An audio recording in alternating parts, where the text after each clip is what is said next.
ന ന ന കൃതണരകാം കൃതണരകാം കൃതണര കൃതണരകാം കൃതണരകാം കൃതണര കൃതണരകാം കൃതണരകാം കൃതണരകാം ന ന ന.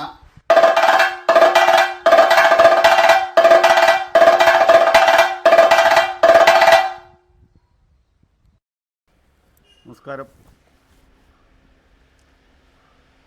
കളിമേള സഞ്ചാരത്തിലെ ഇടം പ്ലസ് തല വായ്ത്താരി എന്ന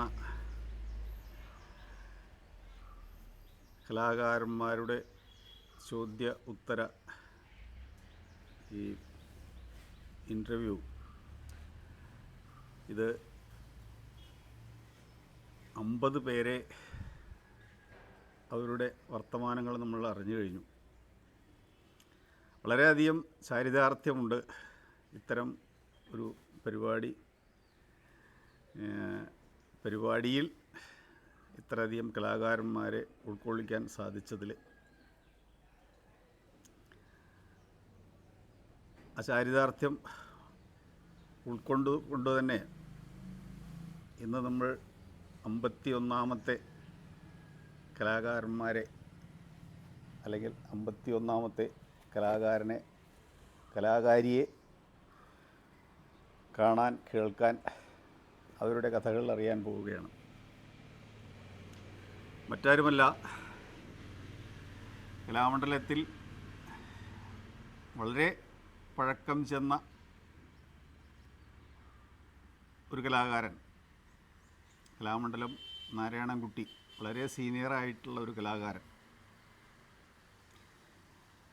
അതുപോലെ തന്നെ ഒരു കാലത്ത് കഥകളി അരങ്ങുകളിൽ നിറഞ്ഞു നിന്നിരുന്ന ഒരു കൊട്ടുകാരി, ഒരുപക്ഷെ ഇത്രയധികം പഴക്കത്തിൽ അങ്ങനെ ഒരു പെൺകൊട്ടുകാരി ഉണ്ടായിട്ടുണ്ടോ എന്ന് തന്നെ സംശയമാണ്. എങ്ങനെയായാലും ഉണ്ടായാലും ഉണ്ടായില്ലെങ്കിലും ഒരു കാലത്ത് അവർ നിരവധി അരങ്ങുകളിൽ കഥകളിക്ക് കൊട്ടിയിരുന്നു. പ്രഗത്ഭരായ ആചാര്യന്മാർക്കൊപ്പം കൊട്ടിയിരുന്നു. വിജയമണി അമ്മ. ഇവരുടെ രണ്ടുപേരുടെയും വർത്തമാനങ്ങൾ, അവരുടെ കലയിലേക്ക് വന്നത്, കല അവരെങ്ങനെ അത് മുന്നോട്ട് കൊണ്ടുപോയി, പിന്നെ പിൽക്കാലത്ത് അതിൽ നിന്ന് മാറി നിന്നത് ഒക്കെ അവരുടെ അനുഭവ കഥകളിലൂടെ നമ്മളോട് പറയുന്നുണ്ട്.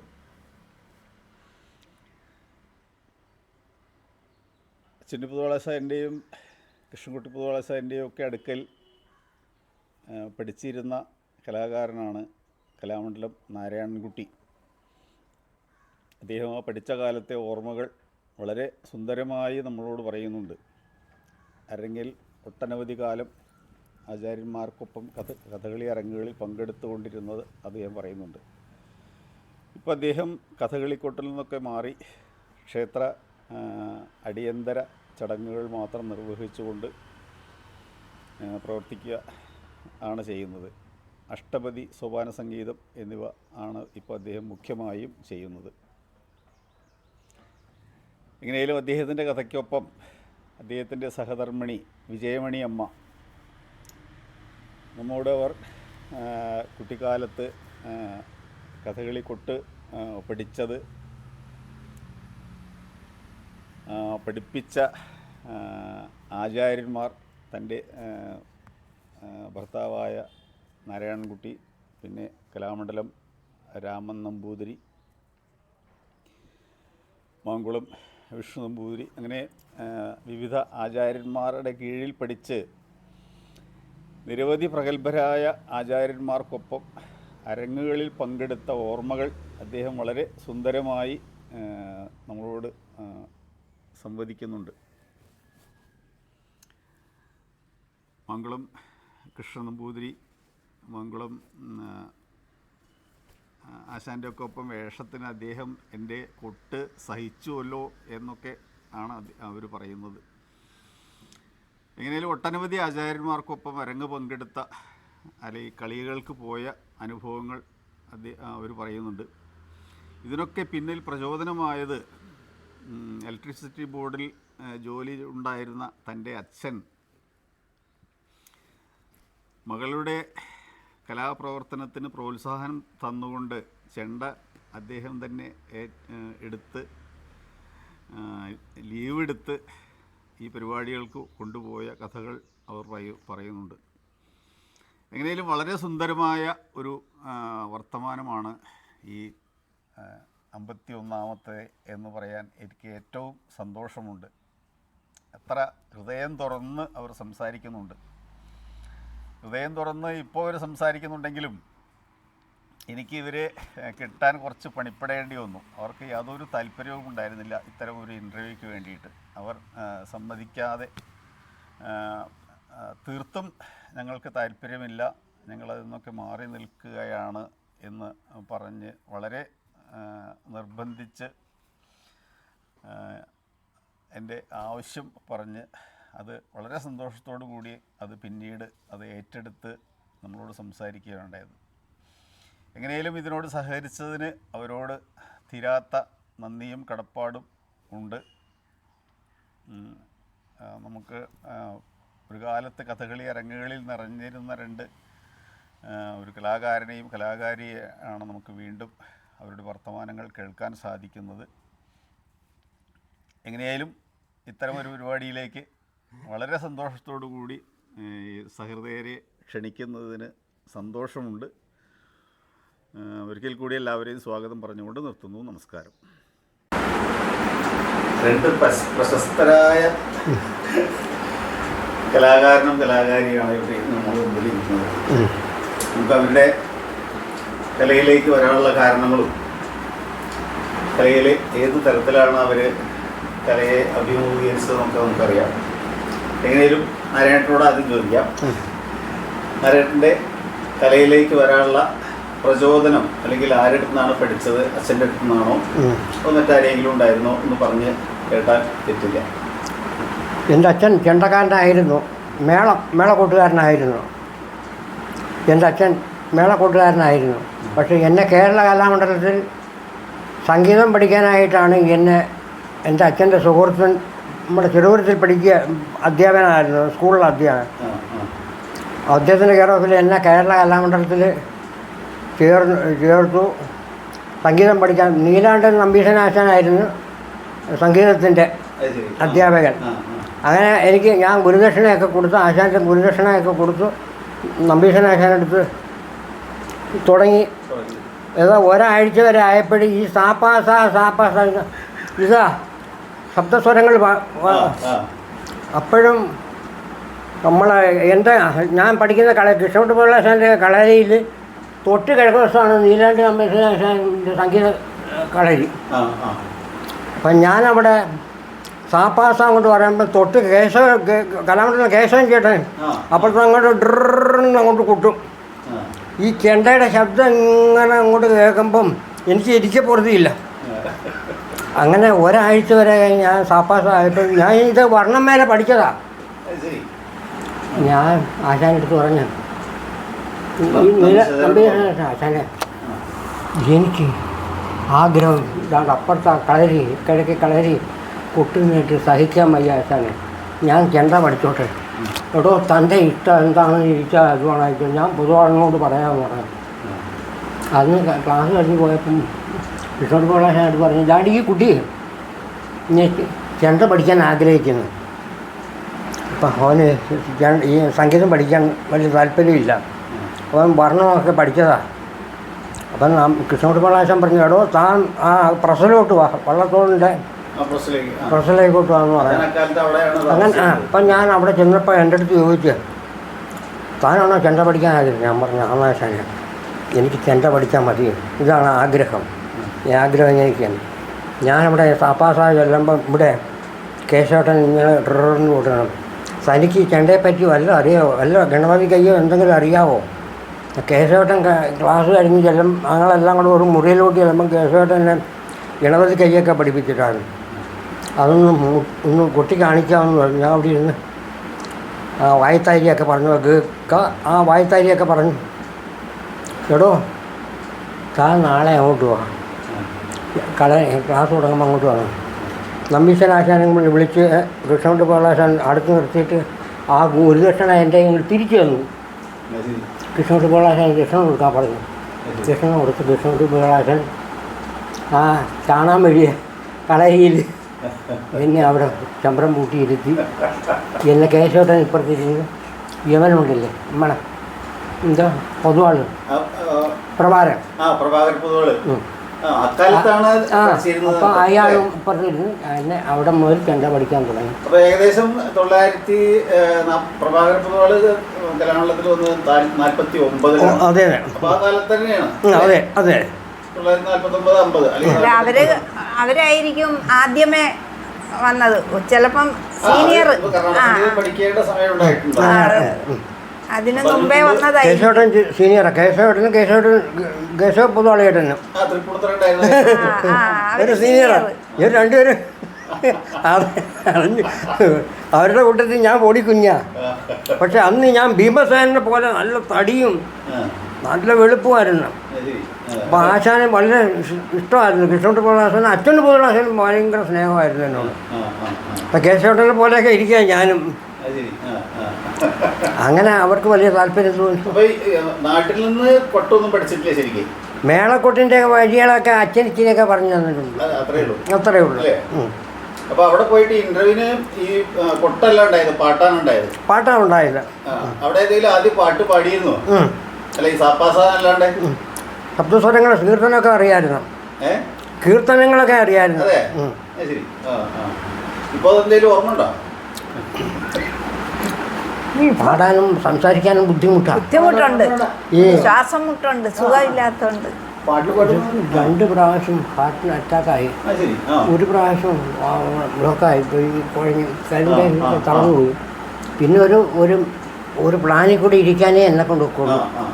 ബാക്കിയൊക്കെ മണി പറഞ്ഞ് ഇതുപോലെ എനിക്ക് അറിഞ്ഞുകൂടായിരുന്നു ആശാനെ. ഇപ്പം ഞാൻ ആദ്യം കേൾക്കുക. ഞാൻ ആരോടും പറഞ്ഞിട്ടില്ല. അങ്ങനെ പറഞ്ഞിട്ടില്ല. ഏതാണ്ടൊക്കെ ശിവനും അറിയാം. അതെ അതെ. ഞാൻ തന്നെയാ ഒരുപാട് കഥകളി. ആദ്യ ഗുരുനാഥൻ പുള്ളിക്കാരൻ. തുടക്കം പഠിക്കുന്നത് ആശാൻ. അതെ അതെ. ഗണപതി കൈയിടത് ആദ്യം ഇത്, പിന്നെ ഇത് വെച്ച്, പിന്നെ ഗണപതി കയ്യ്, പിന്നെ തക്കിട തരികിട. അത് ഞാൻ വരാൻ കാരണവും കേശവൻ നമ്പൂരി ആശാൻ്റെ അച്ഛൻ അച്ഛൻ്റെ അടുത്ത് വന്ന് പറഞ്ഞോ മറ്റോ ആന്ന് തോന്നുന്നു. എനിക്കും അതങ്ങനെ കൂടുതലല്ല. ഞാനും അന്ന് കുഞ്ഞാ. എനിക്ക് ഇഷ്ടമല്ലായിരുന്നു ഇത് പഠിക്കാനേ. പക്ഷെ അച്ഛൻ്റെ നിർബന്ധം കൊണ്ട് അച്ഛന് ഭയങ്കര കഥകളി പ്രേമിയായിരുന്നു. അങ്ങനെയാണ് അവരംഗത്തിൽ കൊണ്ടുവന്ന് അന്ന് ആശാൻ പഠിപ്പിക്കുന്നുണ്ട്. അല്ലല്ല, എന്നെ ചെണ്ട പഠിക്കാനായിട്ട് തന്നെ ആശാന്റെ അടുത്ത് കൊണ്ടുവന്ന് ചേർത്തതാ. ഇല്ല പാട്ടൊന്നും പഠിച്ചിട്ടില്ല. പ്രത്യേകിച്ച് അങ്ങ് ഒന്നും പഠിച്ചിട്ടില്ല. ആദ്യമായിട്ടാണ്. അതെ അതെ. ആശാൻ കുറേ വർഷം പഠിപ്പിച്ച് അരങ്ങേറ്റമൊക്കെ നടത്തി. കുറച്ച് നാൾ കഴിഞ്ഞ് പിന്നെ രാമൻ നമ്പൂരി ആശാൻ വന്ന് പഠിപ്പിച്ച്.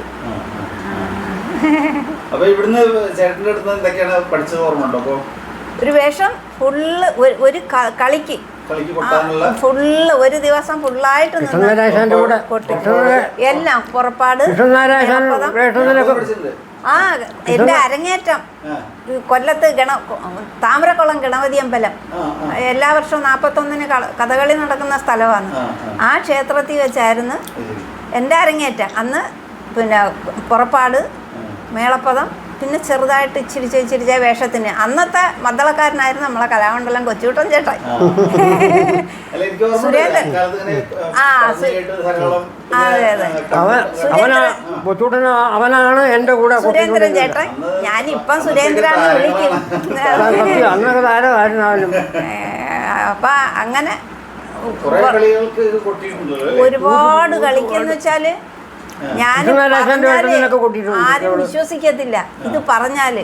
അതായത് മാങ്കുളാശാന്റെ വേഷത്തിന്. പക്ഷെ അന്നൊന്നും എനിക്ക് വലുതായിട്ട് അറിഞ്ഞുകൂടാ. പക്ഷെ അവർക്ക് എല്ലാവർക്കും എന്നെ ഇഷ്ടമായിരുന്നു. ഞാൻ കൊട്ടുന്നതും ഇഷ്ടമാണ്. ചെറിയ ചെറിയ ഇടവേളകളിൽ മേജർ ഒന്നീ കേശവനാശാനായിരിക്കും, അല്ലെങ്കിൽ വാരണാസി ആശാനായിരിക്കും, അല്ലെങ്കിൽ കൃഷ്ണൻകുട്ടി പൊതുവാളാശാനായിരിക്കും.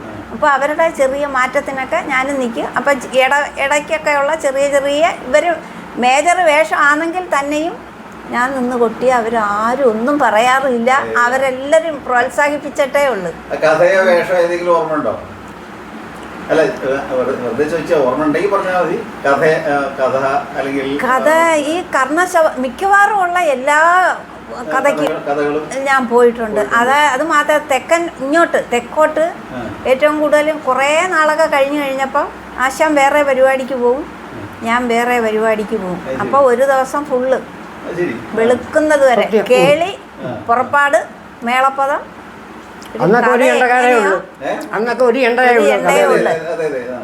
ഈ ഇപ്പം ഈ കുറച്ച് ദിവസത്തിന് മുമ്പ് നിണത്തോടു കൂടിയ നരകാസുരവധം ഉണ്ടെന്ന് കൊച്ചുമോൻ വിളിച്ചു പറഞ്ഞു.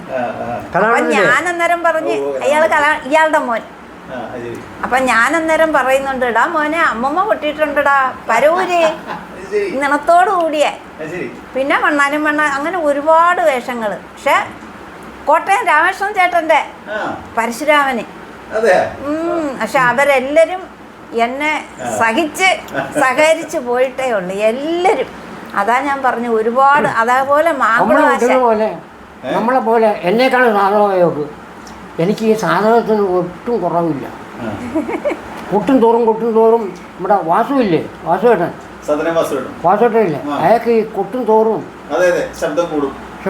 അതേ ടൈപ്പായിരുന്നു. അയാളും പറയും, ഞങ്ങൾ ഡബിളൊക്കെ കൊട്ടാൻ നിൽക്കുമ്പം അയാളും പറയും, പിന്നെ എനിക്ക് കൊട്ടും തോറും സ്പീഡ് കൂടുന്നല്ലാതെ കുറയത്തില്ല, ഈ സാധനം കൂടത്തേ. ഇന്നും ഇവിടുത്തെ കേളികൊട്ടിന് അവസാനം വന്ന ഇടനിലയൊക്കെ ആയപ്പോഴത്തേക്കും കയറ്റിവിടുന്ന അവിടെ ഇരുന്നോണ്ട് ഞാനങ്ങനെ തട്ടിയിട്ട് പറഞ്ഞ് മിണ്ടാതിരിക്കാൻ. കാലം പോരാന്ന് കേളികൊട്ടിയില്ലേ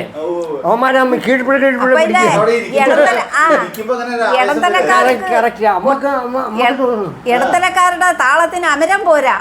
അപ്പൊ ഞാൻ അന്നേരം അവിടെ ഇരുന്നോണ്ട് പറയും, ഇങ്ങനെ ഞാനും ഇരുന്നോണ്ട് കാണിക്കുന്നുണ്ട് ആവേശം മൂത്താന്ന്. പക്ഷെ എന്നെക്കാളും ആശ അവിടെ പിന്നെ മദ്ദളത്തിന് ഉണ്ണികൃഷ്ണൻ വേറൊന്നും തോന്നരുത്. നമ്മളെ എൻ്റെ ഭാര്യയാണെങ്കിലും നമ്മളെക്കാളും സാധനം കൂടുതലായി. ഇപ്പൊ ഒന്നും ഇല്ല കേട്ടോ, ഇല്ല ശന. ഞാൻ ഇപ്പം പരിപാടിക്ക് പോവാത്തതിൻ്റെയും കാരണം ഒന്നാമത്തെ കാര്യം എനിക്ക് സാധകം ഇല്ല, പിന്നെ എനിക്ക് വയ്യാഴികയുണ്ട്. അതെ അതെ അതെ. ഡൂറ നഗരൻ അഗ്ഗൻ നഗരൻ അഡിട്ട് ഡൂറ നഗരൻ അഗ്ഗൻ നഗരൻ അഡിട്ട്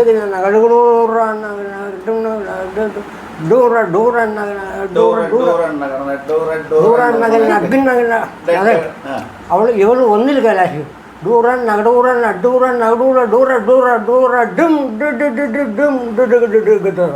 ഒന്നിൽ അവസാനിക്കും. ഞാൻ എവിടെ നിന്ന് പഠിച്ചതാണ്, സത്യമാണ്. രാമൻ പഠിപ്പിച്ചു തന്നതാ എനിക്ക്. എവിടെ ഒന്നിൽ കലാശിക്കും, ഞാൻ മൂന്നില്ല. ശരിക്കും വടക്കൻ ചിട്ടയിലെ ഹനുമാൻ ഈ അവിടുത്തെ അഷ്ടാലാശങ്ങളെല്ലാം എനിക്ക് പഠിപ്പിച്ചു തന്ന രാമൻ നമ്പൂരി ആശാന ഒരുപാട് കാര്യങ്ങൾ. പക്ഷേ ഇവിടെ ആശാൻ പഠിപ്പിക്കാൻ തന്നെ ഫുള്ള് കഥകളിക്ക് ഞാൻ നിൽക്കാറുണ്ട്. എങ്കിലും ശരിക്കും ഒറിജിനലായിട്ട് വടക്കൻ ചിട്ടയെ പഠിപ്പിച്ചത് മേളപ്പാലത്തിൽ രണ്ടാമത്തെ എണ്ണം ഇല്ലേ, രണ്ടാമത്തെ എണ്ണം അതിൽ എവിടെ എത്ര കാലം കയറ്റിയാൽ ഈ എണ്ണം കൂട്ടും. ഞാൻ ഒറ്റയ്ക്ക് ഡബിള് മാങ്കളം കൃഷ്ണൻ നമ്പൂരി ആശാൻ. അതാ ഞാൻ പറഞ്ഞത്. പിന്നെ കൃഷ്ണൻ നമ്പൂരി ആശാൻ, വാരണാസി ആശാൻ, കേശവൻ ആശാൻ, ഡബിള് അല്ലെങ്കിൽ മേളപ്പദത്തിന് എബ്രാന്തിരി ആശാൻ. അവരൊക്കെ പാടുന്ന സമയത്ത് അയ്യോ അവരൊക്കെ എന്നെ സഹിച്ചല്ലോ എന്നുള്ളതാണ്. പക്ഷെ അവർക്ക് എല്ലാവർക്കും ഇഷ്ടമായിരുന്നു എൻ്റെ കൊട്ട്. പക്ഷെ ശിവന് പോലും അത്ഭുതപ്പെട്ടു പോയി ഒരു പ്രാവശ്യമേ ഇതേപോലെ എന്തോ ഒരാവശ്യത്തിന് ഇതേണക്ക് കാര്യങ്ങൾ പറഞ്ഞു വന്നപ്പോഴേ ശിവൻ ഇതേപോലെ പറഞ്ഞു, ഇത്രയൊക്കെയോ? കാരണം ശിവനെ ആശാൻ കൊണ്ടുവന്നതിന് ശേഷം ശിവനെ ഞാൻ പഠിപ്പിക്കുന്ന ശിവൻ ഞങ്ങളെ ഒപ്പം വന്ന് നിന്ന് പഠിപ്പിച്ചുകൊണ്ടിരുന്നതാ. അപ്പം ഞാൻ അന്ന് കൊട്ടുമെങ്കിലും ഇത്രയും വലിയ പിന്നെ ശിവനങ്ങ് കലാമണ്ഡലത്തിൽ പോയി. പിന്നെ ഞാൻ ഈ പരിപാടിക്കൊക്കെ പോകുന്നുണ്ടായിരുന്നു. എന്നാലും അങ്ങനെ ചെണ്ട കൊണ്ടുപോകാനൊക്കെ ശരിക്കും ബുദ്ധിമുട്ടായിരുന്നു.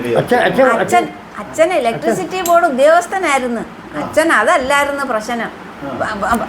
പ്രശ്നമല്ല, അതല്ലായിരുന്നു അച്ഛൻ്റെ വിഷയം. എന്നെ കളിക്ക് കൊണ്ട് നടന്ന് അച്ഛന് ശമ്പളം ഇല്ലാത്ത ലീവ് എടുത്ത അച്ഛൻ എന്നെയും കൊണ്ട് നടക്കുന്നത്. അങ്ങനെ എൻ്റെ ഒപ്പം കൊട്ടാൻ വേണ്ടിയാണ് എനിക്ക് മൂത്തയാൾ കലാമണ്ഡലം വേണുക്കുട്ടനെ കൊണ്ടുവന്ന് ആശാനെ കൊണ്ട് ചെണ്ട തിരിച്ച് വെച്ച് മദ്ദളം പഠിപ്പിച്ച് ആശാനാണ് അവിടെ കൊണ്ടുവന്ന് മദ്ദളത്തിന് കൊണ്ടുവന്ന് അഡ്മിഷൻ മേടിച്ചു കൊടുക്കുന്നത്. അങ്ങനെ അതിഭയങ്കരമായ ആവേശമായിരുന്നു അച്ഛന്.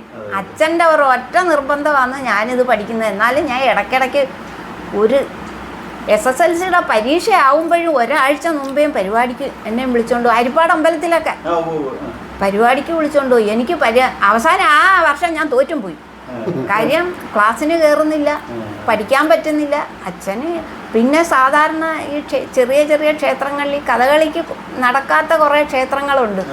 അവരൊക്കെ ഈ വൃശ്ചിക മാസത്തിൽ എന്തെങ്കിലും ഇച്ചിരി കൊട്ടണമെന്ന് പറഞ്ഞുകൊണ്ട് അച്ഛനെ വിളിച്ച് പറഞ്ഞ് കേൾക്കും. അച്ഛൻ അതങ്ങ് കേൾക്കും. ലീവ് എടുത്തും കൊണ്ട് അച്ഛൻ എന്നെയും വിളിച്ചു കൊണ്ട് പോകും. അച്ഛനാണ് ചെണ്ട വലിക്കുന്നതും കൊട്ടാനുള്ള സ്റ്റാൻഡ് എല്ലാം അച്ഛൻ്റെ ഇതിൽ ആശാൻ്റെ അടുത്ത് വന്ന് ചോദിച്ച് അച്ഛനാ ഇതെല്ലാം റെഡിയാക്കി. ദാമോദരൻ പിള്ള. അച്ഛൻ മാവേലിക്കരക്കാരനാ. വാരണാസി ആശാൻ്റെ വീട്ടിൻ്റെ അടുത്ത്. അവിടെ ഉള്ളതാണ് അച്ഛൻ. അച്ഛൻ്റെ അമ്മ അമ്പലപ്പുഴയിലുള്ളത്. അച്ഛനും അമ്മയും എല്ലാം മാവേലിക്കര അമ്പലപ്പുഴയൊക്കെയാണ്. കൊങ്ങിണിപ്പറമ്പിൽ ശിവരാമുള്ള അച്ഛൻ്റെ അച്ഛൻ. എൻ്റെ പേര് വിജയമണിയമ്മ. എൻ്റെ അമ്മയുടെ പേര് ഭവാനിയമ്മ. എൻ്റെ അമ്മ തിരുമില്ലവാരത്തുള്ളതാണ്. അങ്ങനെ കുറേ കാലമൊക്കെ പോയി കഴിഞ്ഞപ്പോഴത്തേക്കും പിന്നെ മക്കളൊക്കെ ആയി, അവർ സ്കൂളിലുമൊക്കെ ആയി, ആശാന് സുഖമില്ലാതെയായി. അങ്ങനെയൊക്കെ വന്നപ്പോഴത്തേക്കും പിന്നെ ചെറുതായിട്ടൊക്കെ കുറച്ച് സമയത്തേക്കില്ല ശിവരാജൻ ടൂറിസ്റ്റുകൾക്കൊക്കെ കഥകളിയൊക്കെ നടത്തുമല്ലോ ശിവരാജൻ. അങ്ങനെ ഞാൻ അവിടെ പോകാൻ എനിക്ക് താല്പര്യം ഇല്ലാഞ്ഞതുകൊണ്ട് പിന്നെ അതും അങ്ങ് മതിയാക്കി. പിന്നെ മക്കളൊക്കെ ഡിഗ്രിയൊക്കെ ആയപ്പോഴത്തേക്കും ഞാനും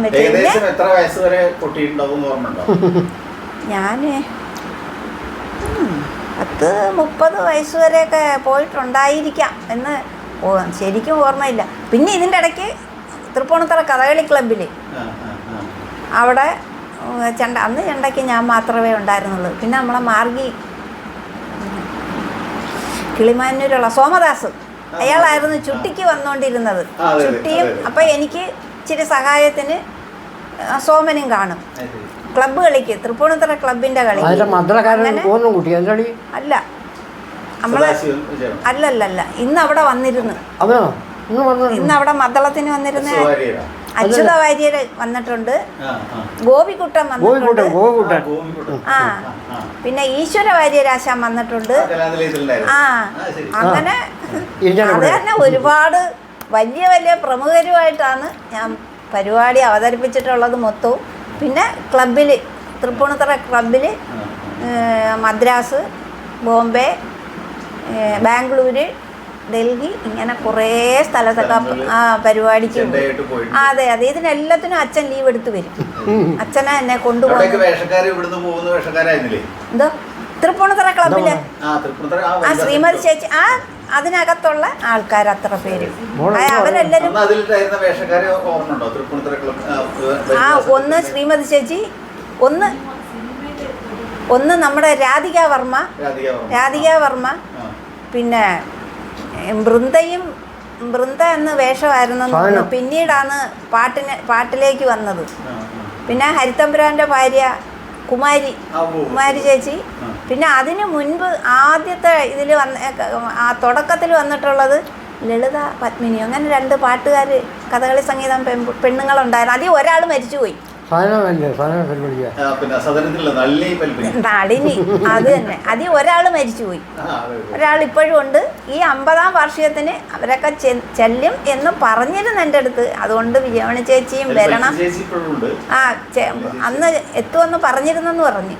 പിന്നെ ഒരുപാട് തൃപ്പൂണിത്തുറ അവരെല്ലാവരും പറയുന്നത് ഇപ്പോഴും ഈ ഇതിനും 50ാം വാർഷികത്തിനും വിളിച്ച് പറഞ്ഞത് വിജയമണി ചേച്ചി ഉണ്ടായിരുന്നത് കൊണ്ടാണ് ഇത്രയും പ്രോഗ്രാം കിട്ടിയത്. കാരണം വനിത കൊട്ടുന്നത് കൊണ്ട് പാട്ടിനും വേഷത്തിനും ഒക്കെ നമുക്ക് പറ്റും.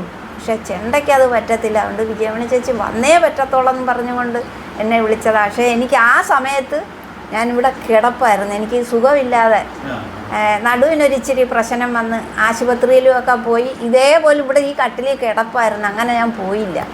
അങ്ങനെ ഒരുപാട് പ്രോഗ്രാമുകളൊക്കെ അവതരിപ്പിച്ച് തരക്കേടില്ലാത്ത രീതിയിൽ. പക്ഷെ ഇപ്പോഴും എല്ലാവരും വിളിക്കുന്നുണ്ട് അച്ഛനെ, എനിക്ക് പോവാൻ പറ്റുന്നില്ല.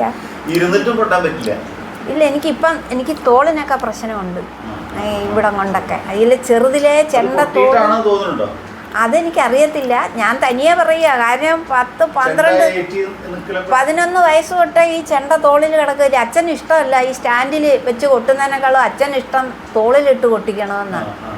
ഇതെല്ലാം തരത്തിനെല്ലാം ശരിയാക്കി തരുന്നത് അച്ഛനാണ്. പിന്നെ ബാക്കിയെല്ലാം ശരിയാക്കി പഠിപ്പിക്കുന്ന സമയത്ത് ഇവരും അമ്മ ഭയങ്കര കൂട്ടുകാരുണ്ടോ? എനിക്ക് അങ്ങനെ തോന്നുന്നില്ല ശനെ. കാര്യം വേറൊന്നും കൊണ്ടുമല്ല, മൊത്തത്തിൽ ഒരു അലോസരം തോന്നി. ഞാൻ രണ്ടുപേരും വെച്ചങ്ങ് മതിയാക്കി. അങ്ങനെ മൊത്തത്തിൽ ഒരു ഇത് തോന്നി. അതാ പറഞ്ഞത്, ഇന്ന് ശിവൻ്റെ ഈ ഒരു ഇതായതുകൊണ്ട് മാത്രം. കാരണം ഞങ്ങളും ശിവനുമായിട്ട് അങ്ങനെയാണ്.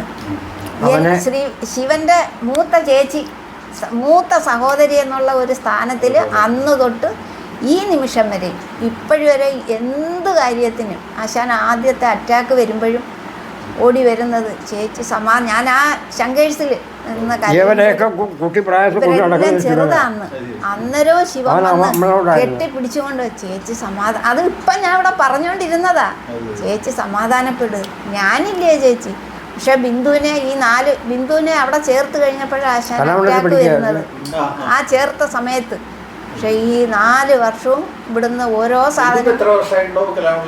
അയാൾ 2000-ൽ ഇറങ്ങി. ഇതിനെല്ലാത്തിനും ഈ ശിവനാണ് പോന്നതും. Soap, powder. അയാളിപ്പോൾ അങ്ങ് ഷാർജയിൽ പോയി. തൃശ്ശൂര് വടക്കുന്നാഥൻ്റെ അടുത്ത്. അവിടെ കല്യാണം കഴിച്ചുകൊണ്ട് പോയത്. അങ്ങനെ ഇപ്പോൾ അയാൾ അവിടെ ഉണ്ട്. അങ്ങനെയൊക്കെ ഇങ്ങനെ കാര്യങ്ങളൊക്കെ ഇങ്ങനെ ഇവിടം വരെ എത്തി. ഇഷ്ടം പോലെ പരിപാടിക്ക് പോയി വനിതാ ട്രൂപ്പിന്റെ. കഥകളി ചെണ്ടയിൽ ഒരു പുതിയ ചരിത്രം എന്ന് പറഞ്ഞ പോലെ ഉണ്ടായതല്ലേ? ഓ അയാൾ അവിടെ ഇരുന്നുകൊണ്ട് പറയുന്നത്, അമ്മ സിനിമയിൽ കൊട്ടിയിട്ടില്ലയോ, അതെന്താ പറയാത്തേന്ന്. ചക്രവാകം സിനിമ, നസീർ ചക്രവാകം, നസീർ, ലക്ഷ്മി, ലക്ഷ്മി എന്നല്ലേ അവരുടെ പേര്? അല്ലല്ല, ലക്ഷ്മി. ജയഭാരതി അല്ല, ലക്ഷ്മി. പ്രേം നസീർ. ഫോട്ടോ ഇവിടെ കൊച്ചുമോൻ ഇന്നാളെ എവിടുന്നോ തപ്പി പിടിച്ച് അയച്ചു തന്നു. ഇവിടെ ഇവർക്കൊക്കെ അയച്ചു. മണിച്ചിത്രത്താഴിൽ ആശാൻ കൊട്ടിയിട്ടുണ്ട്. ഈ അതിനകത്ത് കഥകളി ഇല്ലയോ, ഇവരെല്ലാരും കൂടെ കാണാൻ പോകുന്നത്.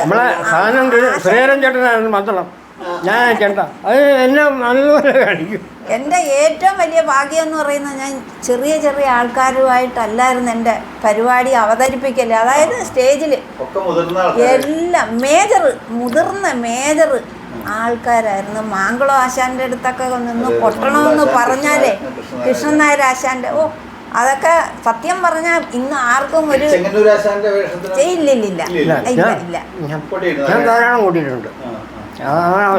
വേഷം അവര് ഹരിപ്പാടാശാന്റെ വേഷം അങ്ങനെ ഞാൻ കൊട്ടിയിട്ടില്ല. ഹരിപ്പാടാശാൻ ഉള്ളടുത്ത് ഞാൻ കളിക്ക് പോയിട്ടുണ്ട്, ഹരിപ്പാട് അമ്പലത്തിലും ഒക്കെ.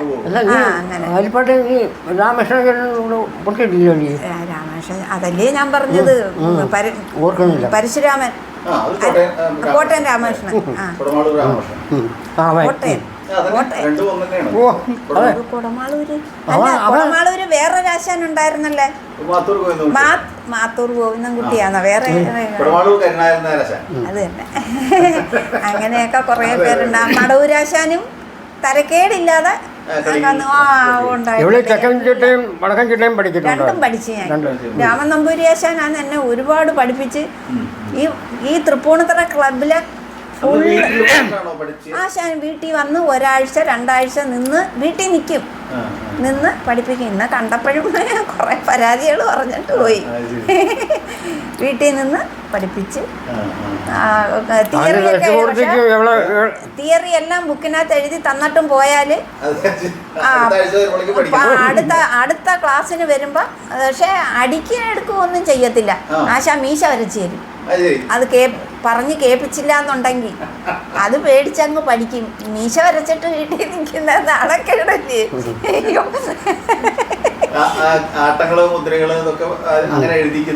അതെ അതെ അതെ എല്ലാം. അവിടെ മൂവാറ്റുപുഴയില്ലേ രാമനമ്പൂരിയാശാന്റെ വീട്, മൂവാറ്റുപുഴ.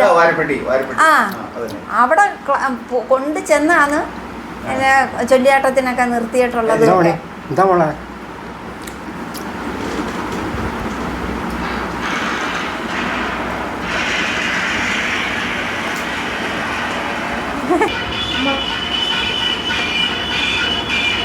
പാവാട എടുത്തിട്ട് പാവാടയും ഉടുക്കുക.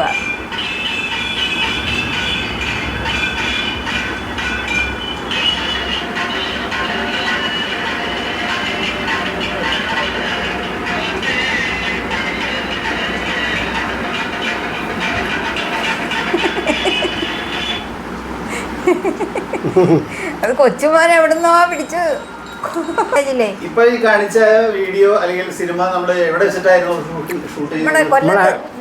വിമൻസ് കോളേജ്, ഇവിടെ കൊല്ലം വിമൻസ് കോളേജ്. കോളേജിലാണോ? ഇല്ല, നീല ഹോട്ടൽ. നീല ഹോട്ടലിൽ, ആ കോളേജിന്റെ നേരെ നീല ഹോട്ടലിൽ മോളിൽ വെച്ചായിരുന്നു. പണ്ടത്തെ സ്റ്റുഡിയോ ഒക്കെ ഉണ്ടായിരുന്ന മരിച്ചുപോയ കാഷ്യൂ. അല്ലല്ല നീല നീല ഹോട്ടലിന്റെ മോളിൽ വെച്ചായിരുന്നു നീല ഹോട്ടലിന്റെ അവിടെയായിരുന്നു ഷൂട്ടിംഗ് ഒക്കെ നടത്തിയിരുന്നത്. തക്കല കൊട്ടാരത്തിൽ വെച്ചായിരുന്നു. കൊട്ടാരം ശ്രേയം ചേട്ടനായിരുന്നു.